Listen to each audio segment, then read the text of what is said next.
Hello, Bravs. We're back with Napoleon, Bisexual Emperor, Major General Frank Richardson. As you can hear, it's raining out as I'm in the basement. Chapter 11, I believe. Family history. It's a shorter one, but I'll still break it up into two parts because I'm not reading 15 pages in one setting. It's just too long. Family history, chapter 11. In order. All right, Birdie bungled it.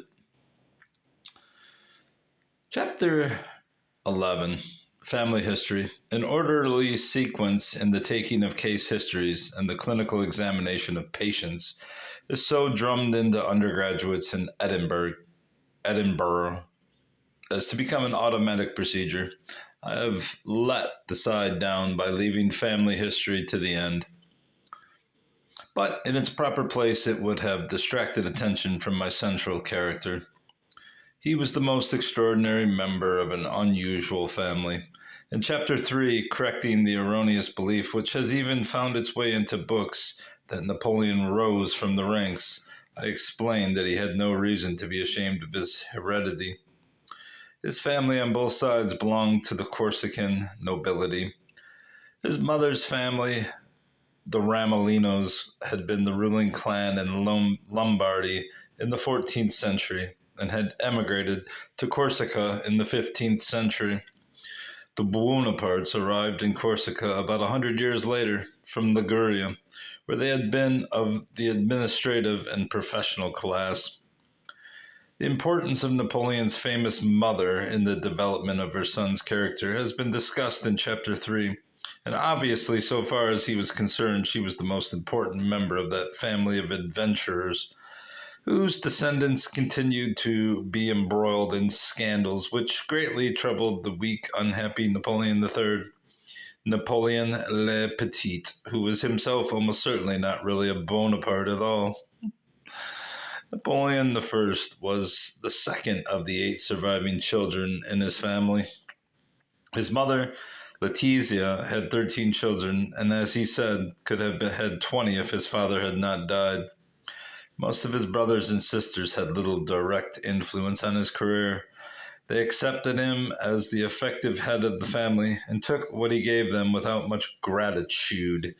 They shared the same heredity and considered that they had the right to share his greatness. Not surprisingly, perhaps, as their overwhelming brother progressed so quickly from calling hereditary monarchs his cousins to the crowning absurdity of referring to Louis XVI as my poor uncle. But would any of them, on their own merits, have, in Napoleon's expression, risen above the masses? Pauline was cut out to become one of the great courtesans of French history, but the rest were cut out to be nobodies, with the possible exception of Lucien. Without Napoleon, we would never have heard of the others. However, a descendant of the most worthless of them all, Jerome, still a prince, and Bonapartist pretender to the throne of France, princes of France. Princes, too, have been the descendants of Napoleon's brother-in-law, Joachim Murat, the innkeeper's son, who was one of the greatest cavalry leaders in history. That and his passion for swaggering in gorgeous uniforms designed by himself was enough for Napoleon. Or wait, was it enough for success in those stirring days, and enough, or almost enough, for Napoleon, who mistrusted and hampered the careers of popular or clever generals? He knew that an ass like Murat could never challenge his leadership. Joseph, the oldest of the family, could have been a successful businessman and in the end settled down as a non-entity in the United States of America. He accepted thrones from Napoleon, but had his pride and insisted on retaining his final title of King of Vittoria.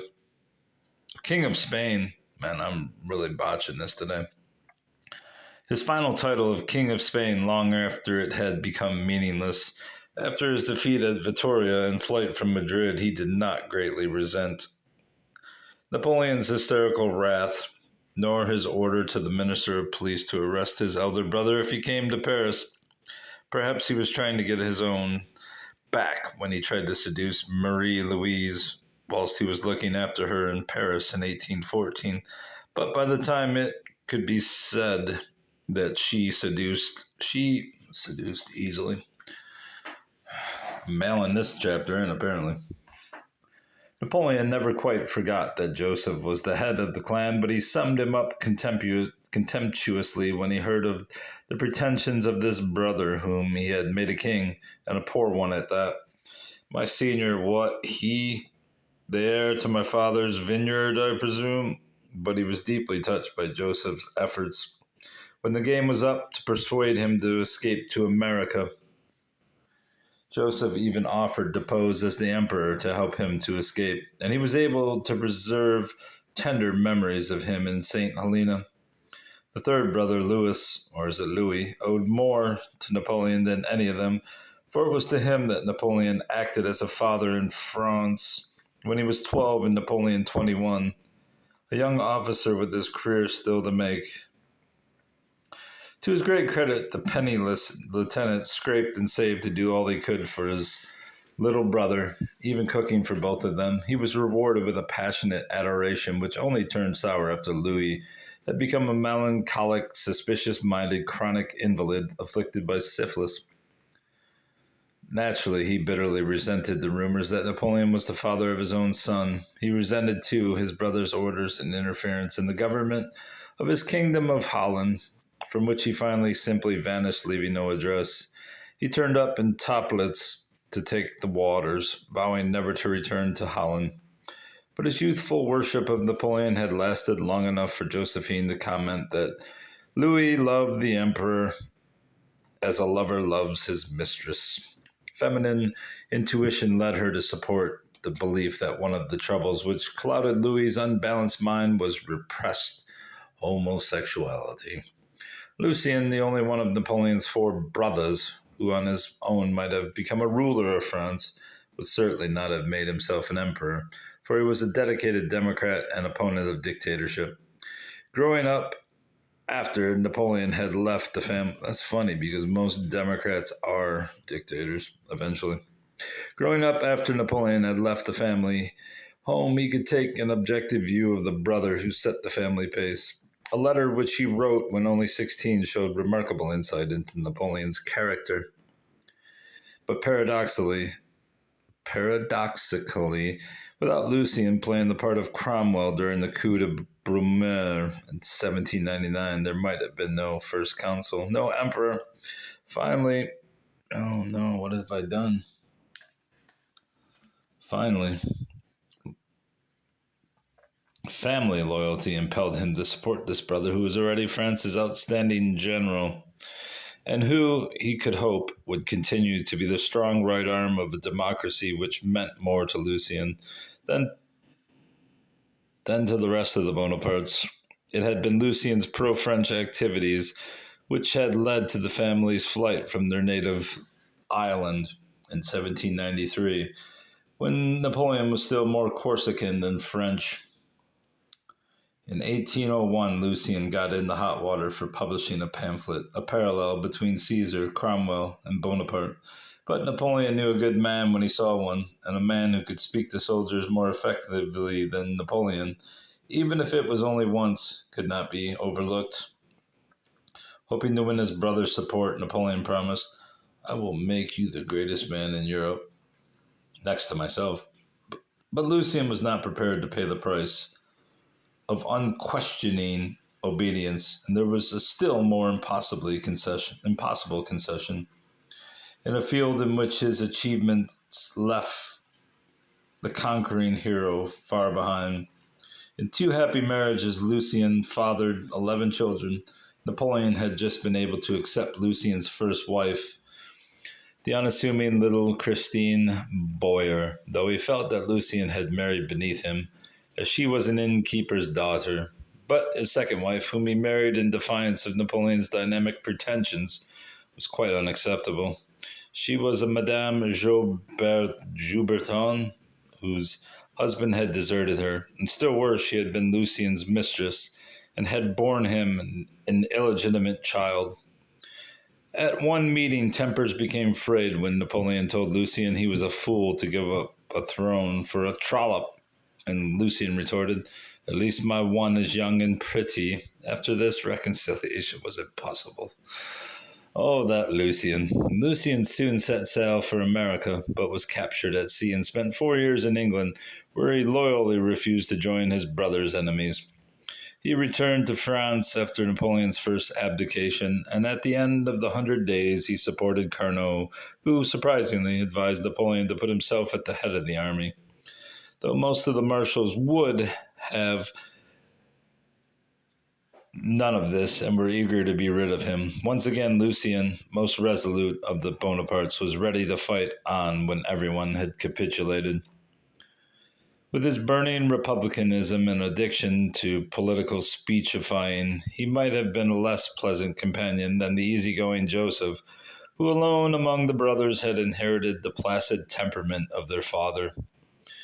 But he sounds a much nicer man than Napoleon, and under his mother's admirable rule that the child she loved the most was the one who was suffering most, he had a full share of her love, of which the self-sufficient Napoleon was deprived.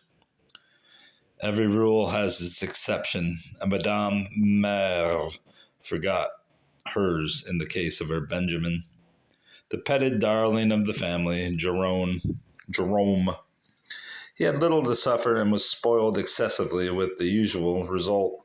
He grew up into a fairly useless, self-indulgent man.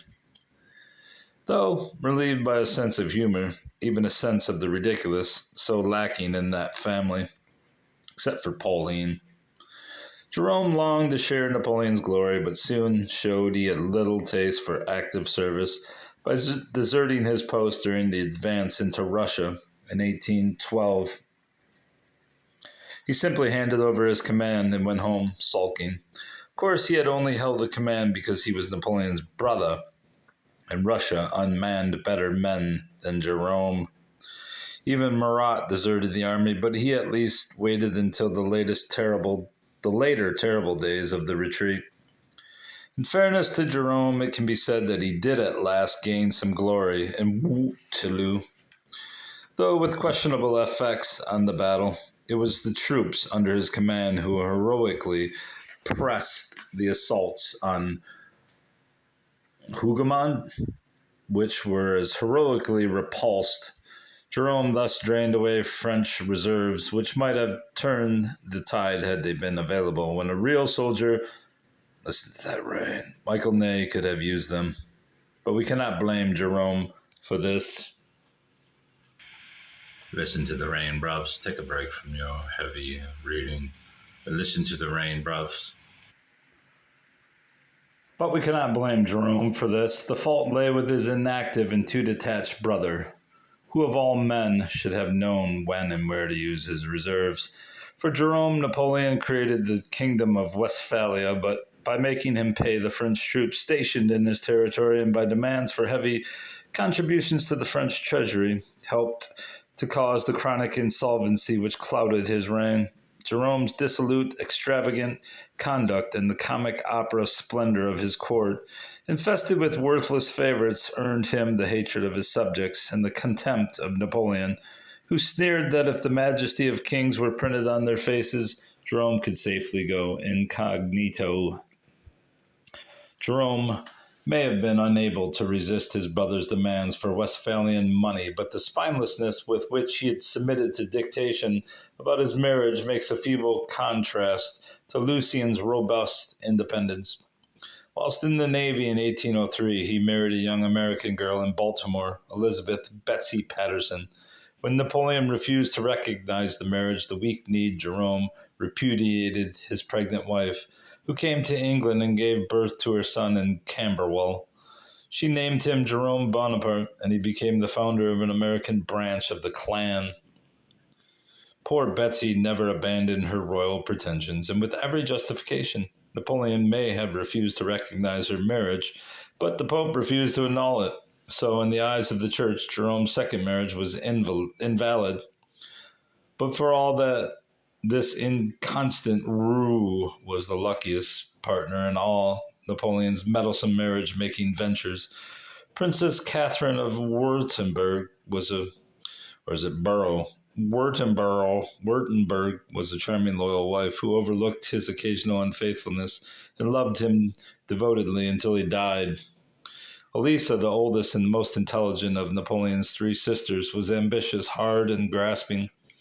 She married an insignificant Corsican noble, Pasquale Baccio, Bacciocchi, and strove to make a name for herself as a patron of the arts and as an efficient ruler of the principalities given by Napoleon to her, rather than to her husband. She became hereditary princess of Piombino, Lucca, and finally Grand Duchess of Tuscany, but she was selfish and did little for her benefactor and deserted him when things went against him. She conspicuously lacked feminine charm, and Laurie Junot called her one of the most disagreeable women I ever met. The most attractive of all the Bonapartes is the second sister, Pauline. Paulette, as Napoleon called her. She was near enough to vivacious. She was lovable, loving, and of course far too loved. She has been freely called a nymphomaniac, but a pleasanter description is that she was one of the grandes amouresses of history. The rather absurd but descriptive term sex kitten fits her very well, and it is impossible not to succumb to her overwhelmingly feminine charm, warmth, and generosity, just as it is hard to be too censorious about the flighty Josephine. Pauline and Josephine, like many ladies of their period, had nothing to learn from the modern striptease girl. Emma Hamilton's famous attitudes were a romanticized striptease act, and many prominent ladies of the First Empire can be seen to be well advanced into the early stages of the routine in their portraits, in which one breast coyly or even two brazenly protrude from transparent dresses for which décolleté is an automatically inadequate adjective. In this field, Pauline went still further and achieved immortality of a kind when she commissioned the well-known reclining nude marble statue of herself by Canova. When asked if it had not been very unpleasant posing in the nude, she replied, "Why, no, there was a fire in the room the whole time." Or, Pauline was a flirt from an early age. She had affairs with Josephine's paramour, Hippolyte Charles, and with an actor called Lafon. At one time, she tried to carry on liaisons with three generals simultaneously, Moreau, MacDonald, and Baranville. They compared notes, and then each of them wore a pretty stiff one to Pauline, which were all delivered by Baranville. They compared notes, and then each of them wrote a pretty stiff one. What's that mean? Though her conduct was a trial to Napoleon at a time when he was trying to introduce strict moral codes, he does not seem to have been able to be too cross with her, but rather tried to get her to marry and settle down. Junot wanted to marry her, but Napoleon prevented this because Junot, though a staunch friend, had no money. Her strong attachment to Stanislas Freron, the commissioner for southern France and later for Saint Domingo, was also discouraged, and she was finally married in 1797 to General Leclerc, gentle, kindly, passionately fond of her, and luckily rich. She was fond of her handsome little husband, though she teased him unmercifully, and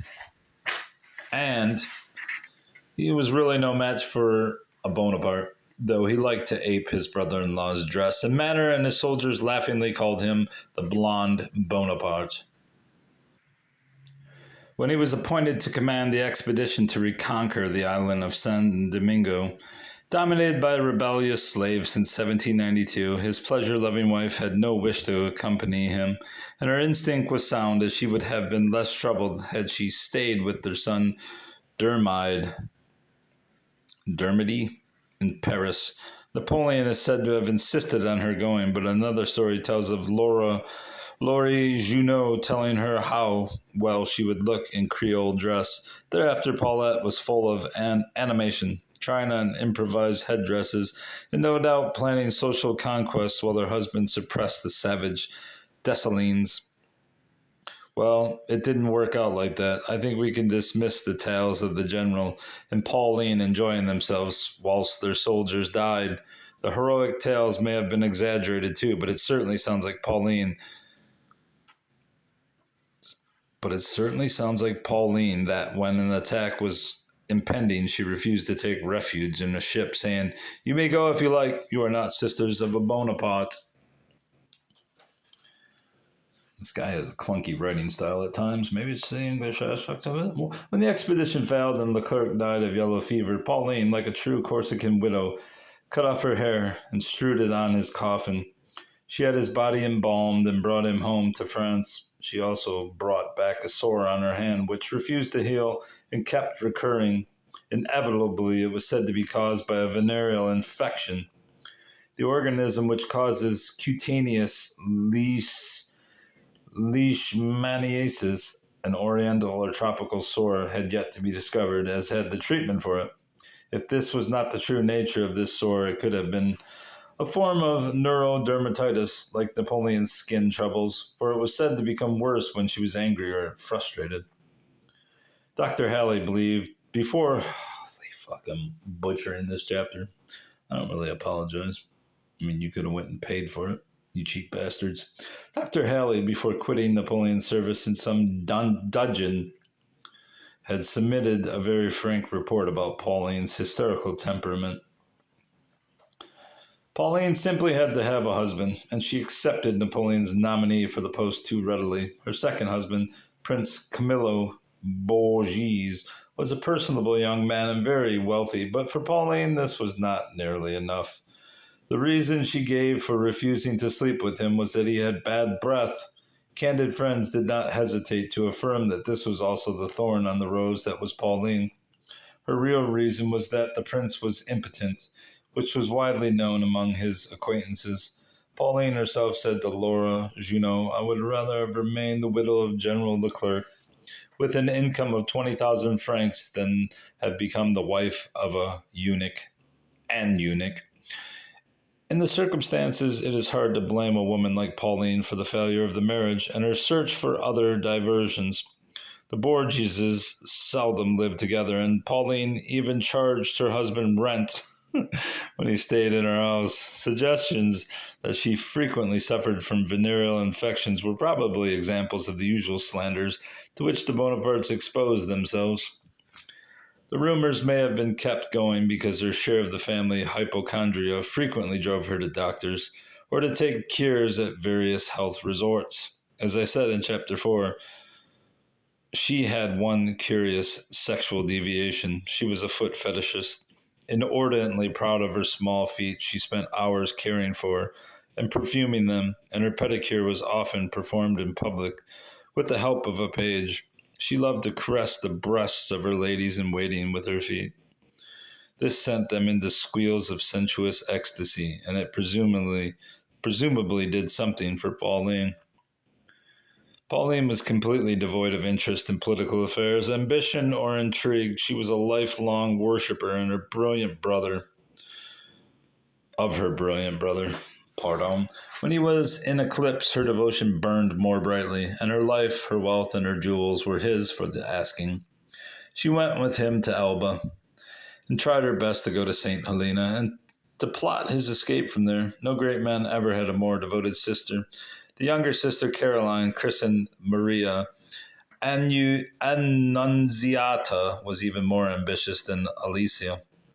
If Elisa was the most intelligent, Caroline was the cleverest. She was one of the hardest and most resolute of the Bonapartes, and as selfish as Napoleon.